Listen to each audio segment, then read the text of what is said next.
একটি কথা বলি, যা জীবন ও সম্পর্কের সাথে যায়।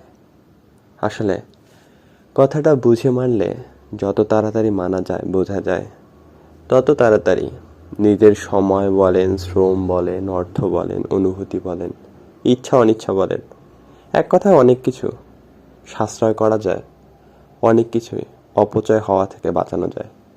কথাটা হচ্ছে অনেকটা এরকম, যে বা যারা কথাটা হচ্ছে অনেকটা এরকম যে বা যারা কথাকে শুধু কথার মধ্যে সীমাবদ্ধ রাখে, কথাকে কথার মধ্যে সীমাবদ্ধ রাখতে ভালোবাসে, কিংবা কথাকে কথার মধ্যে কথাকে কথার মধ্যে রাখতেই ভালোবাসে, বলতেই ভালোবাসে, পদক্ষেপে নয়, কথাকে বাস্তবায়নে নয়, তাদের থেকে দূরে থাকেন।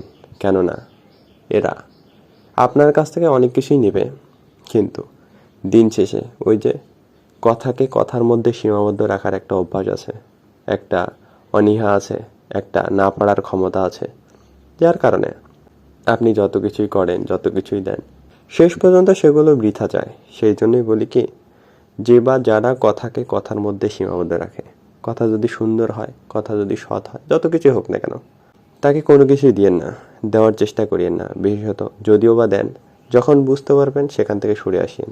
কেননা দিন শেষে ওই যে কথা কথার মধ্যেই সীমাবদ্ধ থাকবে।